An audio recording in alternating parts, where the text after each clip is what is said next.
Hey guys, welcome back to the channel. In today's video, I'll be showing you how I made this perfect multi-purpose shirt for spring, summer, autumn, and can also serve as a cute shirt for Preggos. My inspiration is from Temu. I used an Ankara polyester to recreate mine, which is perfect for this period. But if you are in the tropical where there's lots of sun, a cotton fabric is advised. So if you like to see how I recreated mine, then let's get started.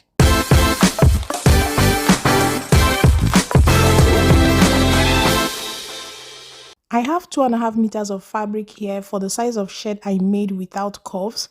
So if yours is going to have curves, you'll be needing between 2 3/4 to 3 yards of fabric. My fabric here is folded into two at 14 inches, and this includes 1 inch for seam allowance for my back panel. I'm working with a bust measurement of 52 inches, which is for an extra large size. Then for the front panel is folded at 16.5 inches, and this includes 2.5 inches for my button extension. The button extension of this shirt is cut together with the shirt.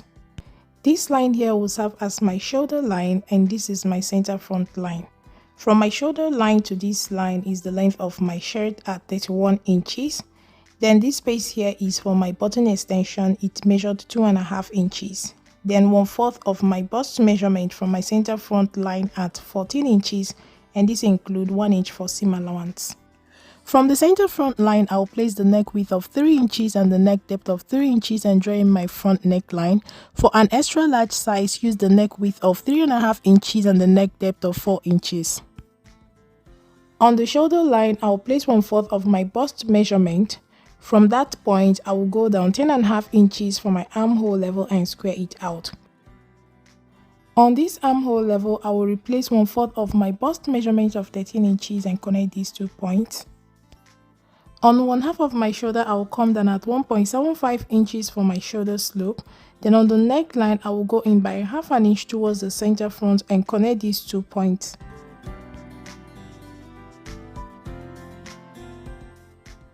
I'll find the midpoint from the shoulder slope point to the armhole level and make a point. And on this point, I will come in by 1/2 inch and draw in my armhole curve. At the hem of the shirt, I will place 1/4 of my bust measurement. Then from the armhole, I will go down 6 inches for the beginning of my slit. I will draw in my side seams and cut it out.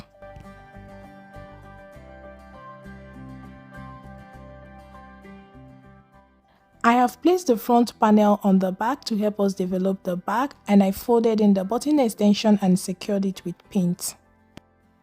I will extend the neck width of the front neckline upwards. I will replace the shoulder line of the front on the back.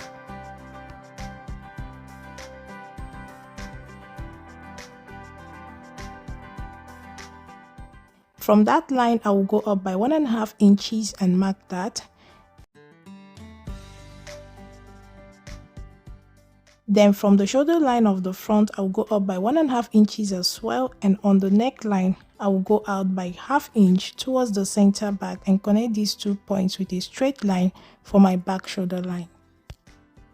For my back neckline, from the 1.5 inches I went up from the front neckline, I will go down 1.25 inches for my back neck depth and draw in my back neckline. For an extra large size, use the whole 1.5 inches.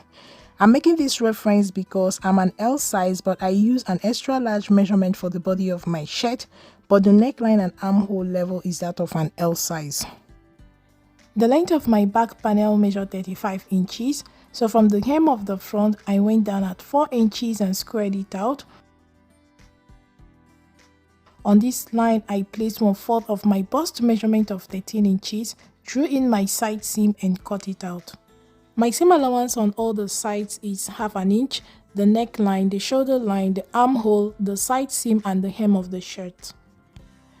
On the side seam towards the hem of the shirt, I came in by 1.5 inches to serve as a guide to enable me shape the sides of the shirt for the front and back panels, and I'll cut it out.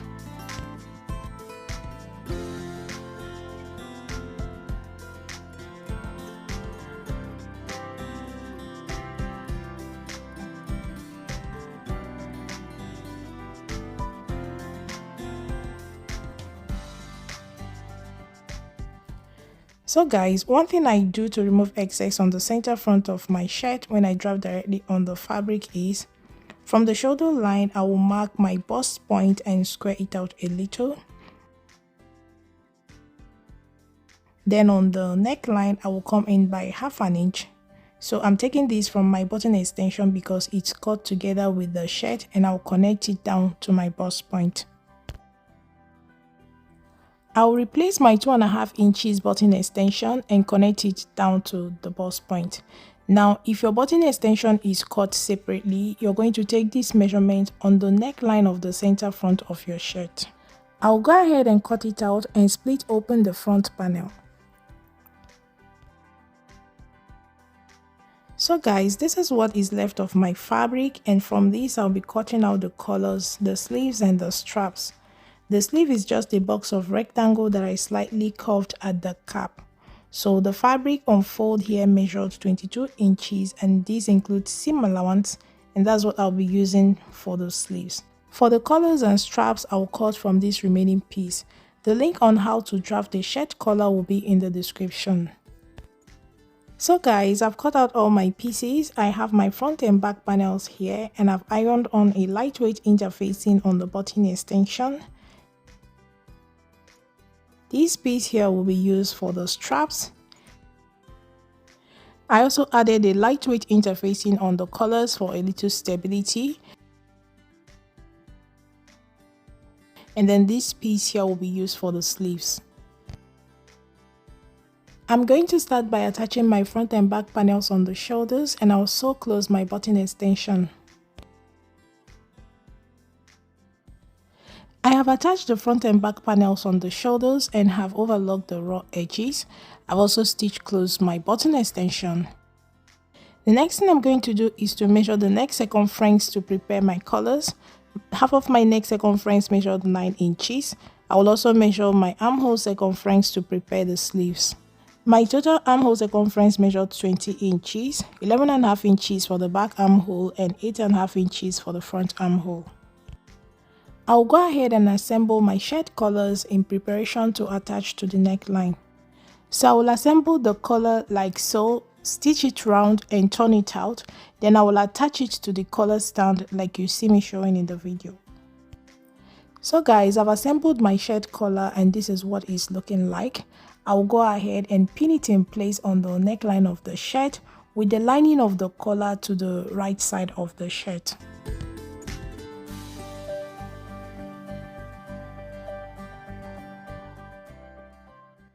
Once everything is matched up correctly, I will attach with a straight stitch.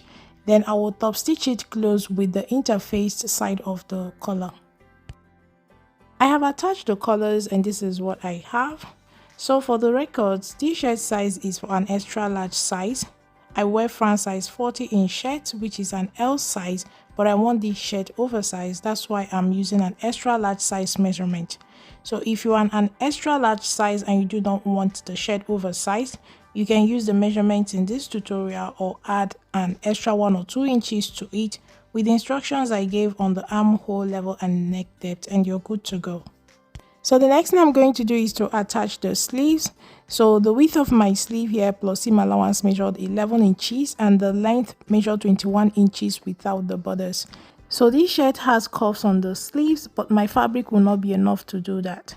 I'll go ahead and pin my sleeve in place with the right side of my sleeve to the right side of the shirt, and I will attach with a straight stitch. Once that is done, I will stitch close the sides of the sleeves and also the side seam of the shirt to the 6 inches we came down from the armhole. I will go ahead and prepare the straps as well. So guys, I've attached the sleeves and this is what my shirt is looking like. Like I earlier mentioned, this sleeves has curves, but I do not have enough fabric, so I will just slim it down at the wrist and hem the sleeves. I have also prepared the straps.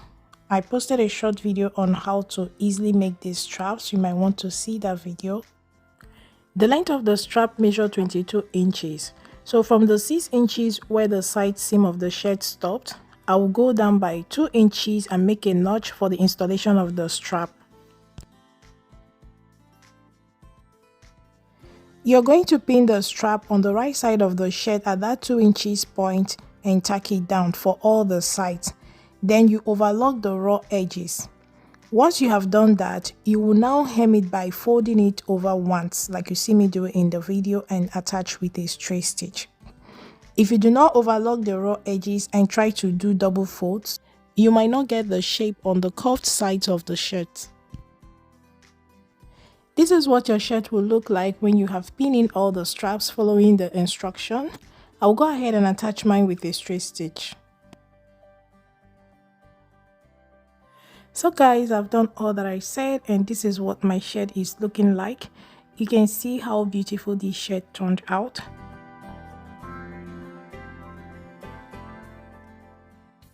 So this is how to overlock the side seam of your shirt so that your seams can lay flat. You're going to overlock in a single roll to about 1.5 inches to the end of your side seams. Then you open it up and overlock it separately, just like I'm showing in the video.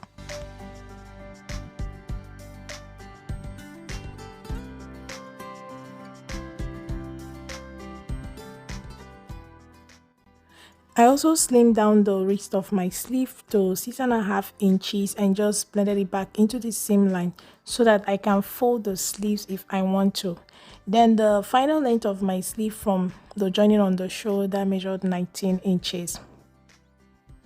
The final step is to do my buttonholes and attach my buttons, and I'll show you guys the final look.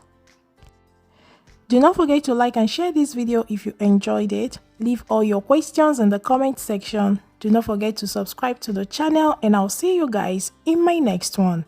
A bientôt!